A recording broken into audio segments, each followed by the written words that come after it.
Растить детей – занятие не из легких, но все же есть способы, как сделать заботу о детях не такой стрессовой. Ведь сколько головной боли уйдет, если рядом с вашим домом будут хорошие школы, больницы с постоянным доступом к семейному врачу. Я проанализировал города США, исходя из этих критериев, и составил рейтинг лучших, который просто идеальный не только для семей с детьми, но и для тех, у кого есть пожилые родственники на иждивении. Даже если вы не живете в США, а только планируете переехать, то этот ролик поможет вам решить главную головную боль всех мигрантов – в каком городе обосноваться с семьей. Так как не во всех городах Америки это возможно сделать с комфортом и с доступом к школам, больницам и развитой инфраструктурой, а также тем доходом, на которые можно жить и обеспечивать всю семью. А для начала позвольте представиться. Я Андрей Солодов, аккредитованный иммиграционный представитель из города Форт Лодердейл, штат Флорида. Итак, первым в моем списке город Энн-Арбор, штат Мичиган. Город известен своим Мичиганским университетом, но в нем есть развлечения не только для студентов. Постоянно проходят концерты, парады, фестивали. Ежегодная ярмарка искусств привлекает в город около 500 000 человек каждое лето. А для киноманов в Энн-Арборе каждую весну устраивают кинофестиваль. При этом университет считается крупнейшим работодателем в городе. Много вакансий в сфере технологий, автомобильной промышленности и здравоохранения. В городе более 400 ресторанов. Раз в год проходит ресторанная неделя. За 7 дней можно попробовать блюда почти в каждом ресторане по льготным ценам. Даунтаун Энн-Арбора гораздо живее деловых центров больших городов. Жизнь в нем не умирает с окончанием рабочего дня. И днем, и вечером многочисленные кафе и рестораны, полно посетителей. Компактного высотного жилья в городе мало. Большинство населения предпочитает селиться в одноэтажной Америке. Средняя цена дома – $398 000. Средний доход семьи – $85 000 в год. Второй в моем списке – Уайли, это штат Техас. Этот пригород Далласа, развивающийся современный район, где много развлечений для всей семьи. Изначально это был даже не город, а остановка на железной дороге Санта-Фе в конце 19 века. И очень оживленная остановка. Тут располагались многочисленные магазины, которые работали допоздна. Исторический центр города до сих пор напоминает ту самую остановку, где постоянно гуляют люди.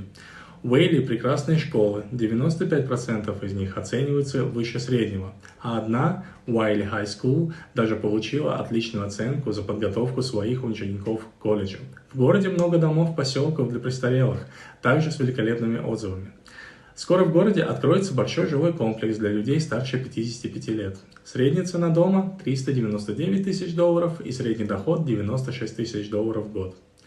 Следующий в моем списке – Олейты, Канзас. Если вы любите тихие и спокойные американские пригороды, то это будет раем для вас. В этом городе живет всего 140 000 человек, и здесь все создано для уютной жизни.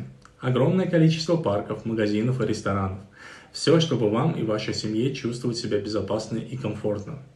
Для детей каждый месяц организуются праздники. В Олейте расположена штаб-квартира крупной компании Garmin с 1996 года. Также здесь находится отделение страховой компании Farmers Insurance Group.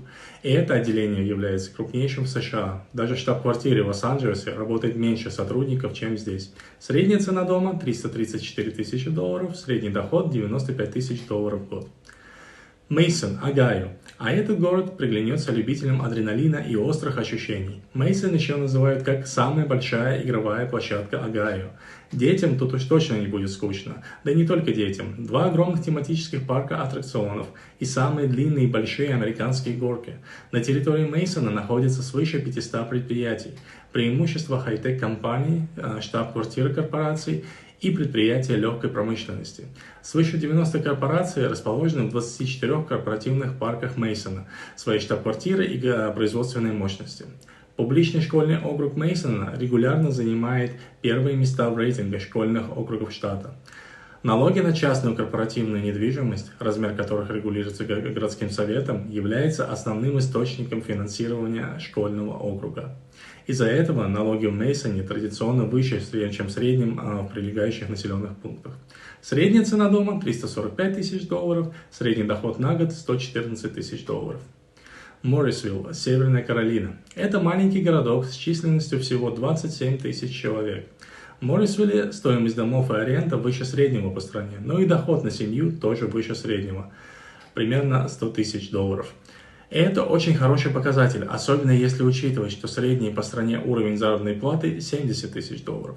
Город расположен в так называемом исследовательском треугольнике. Назван он так из-за наличия трех престижных университетов – Дьюка, Чапел-Хилл и Университета Северной Каролины.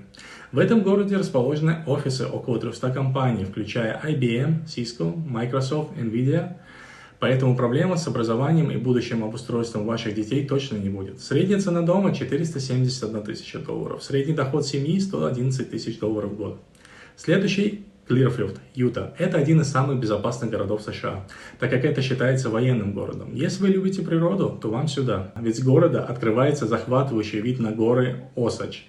Огромный природный заповедник порадует любителей походов.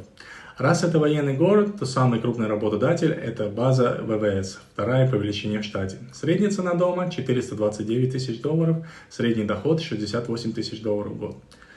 Гейтерсберг, Мэриленд. Культурные мероприятия в этом городе на высоте. Скучать вам и вашей семье здесь точно не придется. В общественном центре Casey Community Center, построенном в 1938 году, ежегодно проводится более 200 мероприятий для всех возрастных групп.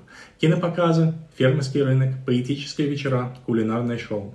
А книжный фестиваль в этом городе является лучшим по всей стране.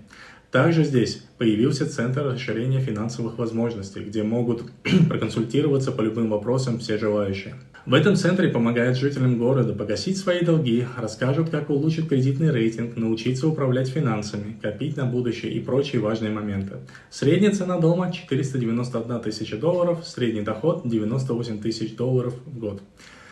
Лисбург, Вирджиния. Этот город заинтересует тех, кто озабочен получением качественного школьного образования для своих детей. Здесь есть несколько государственных школ с высоким рейтингом. Для пожилых людей тоже существует множество программ, комфортабельных домов для престарелых и реабилитационных центров. Лисбург известен своими фестивалями для всей семьи. Фестиваль цветов и садов, фестиваль искусств, а также фестиваль виноделия и пивоварения. Сегодня Лисбург продолжает служить центром правительства и торговли округа Лаудон. Средняя цена дома 579 тысяч долларов, средний доход семьи 134 тысячи долларов в год. Западный Чикаго, Иллинойс. Этот район находится всего в нескольких минутах езды от центра Чикаго, но сильно отличается по многим параметрам. Многие семьи не хотят жить в Чикаго из-за его криминальности. Западный Чикаго во много раз безопаснее. Любители природы тоже будут в восторге благодаря большому количеству зеленых парков и зон для отдыха. Лесной заповедник с его многочисленными пешими тропами Рид Карпер, где есть водный центр, скейт-парк, места для прогулки с животными, игровые площадки и спортивные поля. Если вы ценитель искусства, тогда вам сюда, так как тут постоянно проходят выставки как именитых авторов, так и начинающих. Здесь проходит крупнейший в мире бесплатный фестиваль уличной еды Taste of Chicago. Самый большой фестиваль еды под открытым небом Чикаго, богат на роскошные рестораны с крутейшей пиццей и отличной едой. Посетители собираются со всего мира, чтобы побаловать себя угощениями в стиле Чикаго. Ежегодно это впечатляющее событие привлекает более миллиона посетителей. Сегодня Чикаго – самый большой город на Среднем Западе США и третий после Нью-Йорка и Лос-Анджелеса в стране. Экономическая и культурная столица региона – один из крупнейших транспортных узлов в Соединенных Штатах Америки. Средняя цена дома – 306 тысяч долларов. Средний доход семьи – 91 тысяча долларов в год. Нови, Мичиган. В этом городе расположена государственная школа Мичигана. Шумный Детройт находится в 30 минутах езды от Нови. Поэтому здесь вы можете отдохнуть от городского шума и толп народу и насладиться природой на живописных озерах, устраивая пикники и катаясь на каяках. Каждый год проходят ярмарки, здесь дома престарелых на высшем уровне. Огромный плюс этого города – наличие больницы Ascension Providence Hospital. Она входит в 50 лучших по всей стране. Нови входит в число лучших сообществ округа Окленд для исследовательских, технологических и сервисных компаний. В последние несколько лет Нови сосредоточила свои усилия на экономическом развитии на отраслях телематики и автомобильной связи. В сфере телематики более 5000 фирм нанимают около 70 тысяч человек в округе Окленд. Многие из них работают в Нови. Средняя цена дома – 378 тысяч долларов. Средний доход семьи – 106 тысяч долларов в год. Итак, на этом, пожалуй, все. Многие мигранты едут в Нью-Йорк, Майами, Лос-Анджелес. А все потому, что они знают только эти города. А ведь в США очень много других перспективных городов, где гораздо комфортнее жить со своей семьей по многим пунктам. Надеюсь, что этот ролик поможет вам определиться с местом, чтобы создать свое идеальное семейное гнездышко. Подписывайтесь на канал, ставьте лайки и до новых встреч.